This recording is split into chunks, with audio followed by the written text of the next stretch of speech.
désir divin et l'enlèvement royal.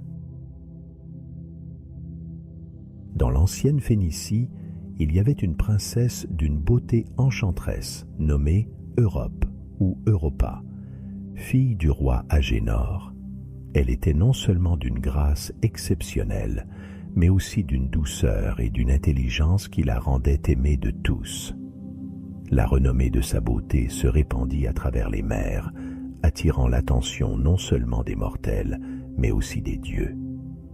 Un jour, alors qu'Europe se promenait au bord de la mer, cueillant des fleurs en compagnie de ses amis, elle attira le regard de Zeus, le roi des dieux de l'Olympe. Depuis son trône céleste, Zeus observa Europe avec fascination, immédiatement ébloui par sa grâce et son charme. Un désir irrésistible de la posséder naquit en lui, et comme souvent, il fut prêt à tout pour assouvir sa passion. Zeus, cependant, savait que son épouse jalouse, Héra, surveillait étroitement ses agissements. Il décida donc de recourir à un stratagème pour approcher Europe sans éveiller les soupçons. Pour tromper Héra et se rapprocher d'Europe sans être reconnu, Zeus choisit de se transformer en un magnifique taureau blanc. Il s'incarna dans la forme d'un animal d'une beauté saisissante. Un taureau au pelage blanc pur, aux cornes semblables à des croissants de lune et aux yeux d'une douceur hypnotique. Ce taureau divin émanait une majesté et une tranquillité qui apaisèrent immédiatement Europe et ses compagnes lorsqu'il s'approcha d'elle. Attirée par l'élégance de l'animal, Europe s'approcha du taureau, sans savoir qu'elle faisait face à Zeus lui-même. Elle caressa son pelage, impressionnée par la docilité et la majesté du taureau qui se couchait docilement à ses pieds.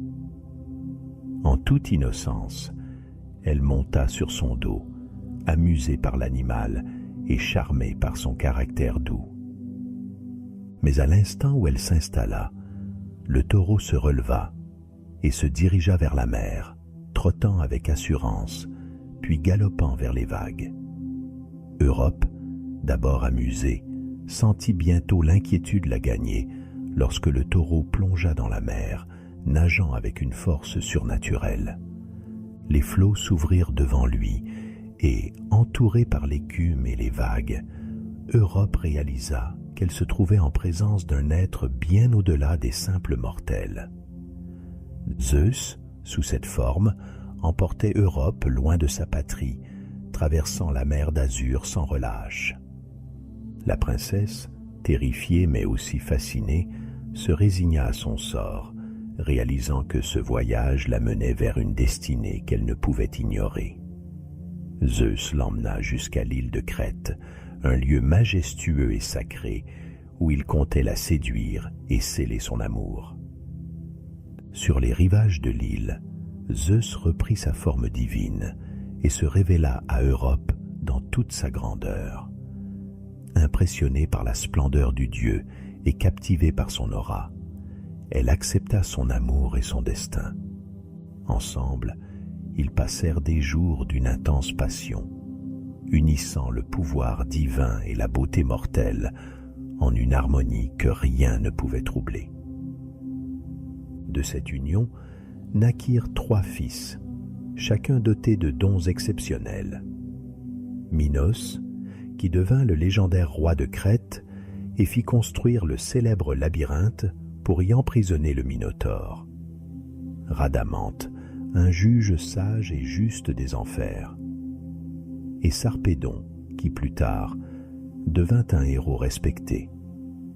Les descendants d'Europe marquèrent profondément l'histoire mythologique et politique de la région, consolidant la lignée royale de Crète et influençant le monde des hommes et des dieux.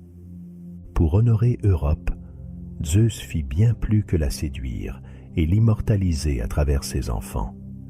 Il créa en son honneur une constellation, plaçant le taureau parmi les étoiles, afin que son voyage extraordinaire soit à jamais inscrit dans le ciel.